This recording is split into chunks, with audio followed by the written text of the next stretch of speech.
caso de classe 2, 25 milímetros, tá bom?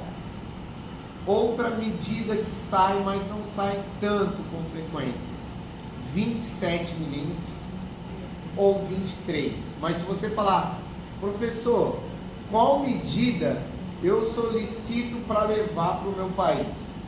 Pode pedir o 25, que vai sair com certeza. É o clássico.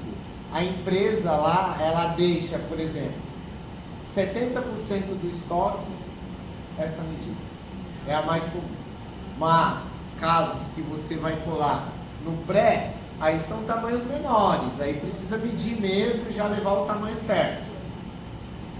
Ou você pedir para sua secretária medir lá, para você, e aí você já leva quando você voltar, entendeu? Então, por exemplo, tem alguém lá no seu consultório hoje, trabalhando? Tem lá o seu sócio, o seu outro colega que é dentista também? Se você tem um paciente, peça para ele, olha, eu preciso que você tire só essa medida. É simples, qualquer um vai fazer. Centro, no sulco central vestibular do molar, até o centro do canino. Me passa quantos milímetros deu. E aí você soma um a mais. En caso de premolares, colágeno en premolares también es igual. Não. Boa pergunta. Vou responder essa pergunta aqui agora, olha só. Na revisão. Colágenes no pré-molar a gente tem única raiz.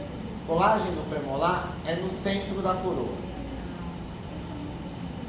Colágeno premolar, você não vai somar 1 milímetro mais. Então, pode anotar isso aí. Eu ia falar isso agora. Para colágeno premolar, você não soma 1 milímetro a mais. É a medida exata que deu no centro da coroa. Tá bom? Então, pré-molar, você não vai somar 1 milímetro a mais. É isso, para colágeno no pré-molar. Então, vamos lá. Vou fazer uma revisão. Ao final, vocês podem tirar uma foto, porque é um passo a passo para instalar o Carrier. Como eu falei desde o começo, eu sigo um protocolo. Quando eu indico o Carrier para o paciente aceita tratar com o Carrier, eu já faço a medida do Carrier nessa primeira consulta do paciente. Fluxo digital, escaneio o arco inferior do paciente, se for uma classe 2, claro, para fazer a placa de acetato e imprimir imprimir o modelo, ou eu moldo o arco inferior do paciente para fazer a plaquinha de acetato. Nessa primeira consulta, o paciente vai sair com os tubos já, preferencialmente nos segundos molares, como vocês viram. Solicitei o Carrier na empresa, de acordo com as medidas que eu tirei do paciente. O Carrier chegou, chamo o paciente, já vou estar com a placa de acetato pronta, colo o Carrier como se fosse colar 4 brackets, coloco a placa de acetato e passo para o paciente as instruções de como ele vai utilizar os elásticos, conforme o tipo de maloclusão desse paciente, que vocês viram, que muda o protocolo de elástico para caso de classe 3, quando eu faço a ancoragem no 6 e colo no pré. Eu vou usar o F2, do começo ao fim. Fora isso, somente F1. Tá bom, pessoal? Dentadura mista, somente F1. Pacientes com alta densidade óssea, que o caso não evoluiu, você tem um protocolo também específico, como vocês viram. Ancoragem no 6, eu posso dobrar o F2 durante o sono. Ancoragem no 7, eu vou pedir para o paciente, além do F2 que ele está utilizando, mais um F1 de cada lado, somente durante o sono. Então, eu passo essas orientações para o paciente e acompanho esse paciente à distância. O grande diferencial, que eu vou ver esse paciente, se eu quiser, presencialmente, daqui a 6 meses, mais ou menos. O paciente já está sendo tratado, só que ele não precisa vir todos os meses fazer uma visita no meu consultório.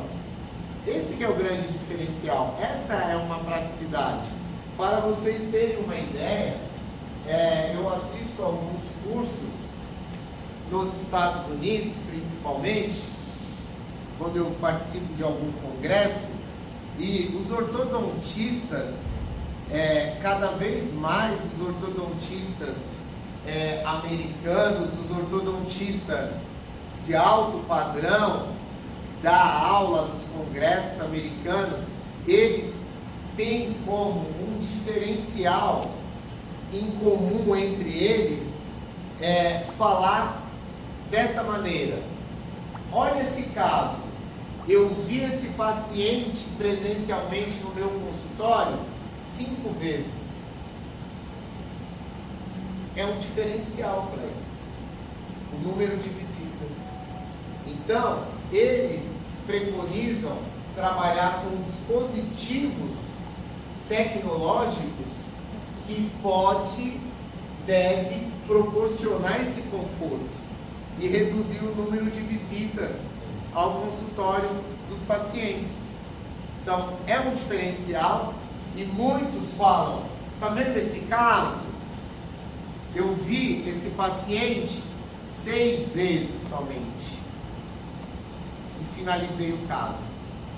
Então, hoje, com toda essa tecnologia que a gente tem ao nosso favor, com esses produtos, alinhadores, dispositivos como o Carrier, brackets autoligáveis, a gente vê cada vez menos os nossos pacientes, porque a tecnologia trabalha ao nosso favor. Então, isso é ser diferente, isso é se diferenciar no mercado. É por isso que um dos pontos que o Carrier sempre fala é essa diferenciação no mercado que o dispositivo dele possibilita você, profissional ortodontista. Começamos pelo arco inferior, tubo. Olha só que legal, mini tubo. Mini tubo no arco inferior, claro, para no caso de classe 2, para fazer a ancoragem do elástico. Esse mini tubo com gancho é um mini tubo simples. Esse mini tubo, um pacote com 10 custa R$20, R$18. É muito prático esse mini tubo, então facilita. Eu não recomendo a utilização de botão. Então, preconizem o mini tubo com gancho. É mais fácil do que utilizar um botão, porque dependendo do perfil, da altura do botão, a gente pode ter aí alguns problemas com o elástico escapar. Placa de acetato. Vocês vão cortar a plaquinha para o vestibular, olha só. Ela vai permanecer por oclusal para manter o contato com o dente antagonista. E a placa de acetato de 1 milímetro ou 1,5 milímetro. Então, a gente tem algumas placas de acetato aqui no Brasil. Tem a da BioArt, que eu gosto, que é acessível. Tem também da Dentsply Cirona. Tem vários modelos de placa de acetato, mas você pode escolher a da sua preferência. Colagem. Vocês vão começar a colagem sempre pelo molar. Por quê? No canino, vocês vão ajustar essa colagem se for necessário ser realizado um ajuste.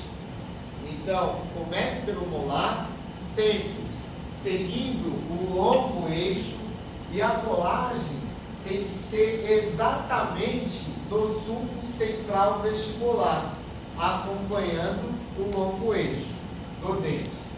Se eu tiver uma inclinação mesial da coroa desse molar, eu vou colar conforme a inclinação desse molar, dessa coroa, sempre acompanhando o longo eixo. Isso é importante porque o carrié, ele vai verticalizar essa coroa. E eu já recebi fotos de carrié colado, não respeitando o longo eixo. E o que acontece? Ele não verticaliza a coroa. Então, você tem isso ao seu favor. Você precisa usar esse conceito, pelo fato de ser possível fazer esse ajuste posterior. Mas a diferenciação que eu acho mais significante é que esse ajuste é com limitação. Você posiciona, quando chega na condição ideal, quando ele consegue fazer essa verticalização, ele trava, para não exceder essa verticalização. Então ele trava, então ele vai fazer isso aqui, chegou no ponto certo, travou. Isso que um distalizador não faz, por exemplo. Então, comparando com o distalizador, outra situação que um distalizador não vai fazer: a rotação distal do molar em torno da raiz palatina. Mas, quando chegar na posição correta, ele trava o carrié. O distalizador não. Você tem que controlar isso para não exceder essa rotação. Então, outro diferencial, além dos elásticos, que tem um protocolo específico, que vocês viram. E o movimento de translação também tem uma limitação. Quando ele atinge a classe 1 de canino e molar, ele trava para conter essa posição. E o que a gente faz? A gente continua com o paciente utilizando os elásticos e sobrecorrigindo e mantendo essa força. Então, essa sobrecorreção é necessária quando se utiliza ou um dispositivo ou qualquer dispositivo que a gente tem uma correção muito rápida. Então, a sobrecorreção sempre é bem-vinda, pessoal. Não adianta. Isso faz parte da ortodontia. Teve um caso, inclusive, de um colega que sobrecorrigiu tanto que o paciente foi para a classe 3. Mas, imagina, doutora Renata, paciente em classe 2 esquelético. Então, foi tirar o carrié e voltar. Recidivou, mas voltou em 1, travou, estabilizou e deu sequência com os alinhadores na fase 2. Então, se por exemplo, o paciente usar demais o elástico ou faltar em uma consulta e chegar na consulta o paciente estiver em classe 3, não se desespere, tá bom?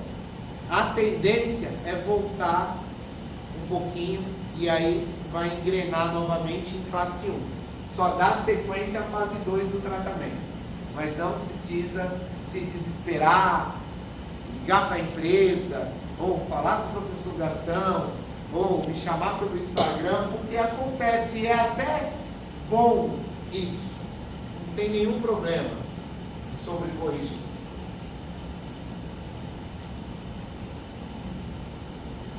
Na base do carrié, não tem como errar, pessoal. Na base do carrié, olha só, tem um triângulo. Esse triângulo, ele é encaixado exatamente no sulco central vestibular. Então, a base maior do triângulo para o carrié estar do lado certo tem que ser para baixo. Se o triângulo estiver invertido, o lado de colagem está errado. Concordam comigo? Ele tem que estar como uma pirâmide. Então, se vocês tiverem dúvida sobre o lado certo, é só olhar a base do carrié. Olha só, mais uma dica. Se tiver assim, é esse lado mesmo. Se tiver de cabeça para baixo, essa pirâmide está do lado errado. Aí vocês invertem e colocam do outro lado o carrié. Mais uma dica aí para vocês na hora da colagem. A professora Renata está de parabéns, ela está anotando tudo, sabe por quê? Porque ela já me falou que vai usar. Ela usa alinhadores e ela está vendo já há muito tempo, né? Falar sobre o carrié, e ela vai usar.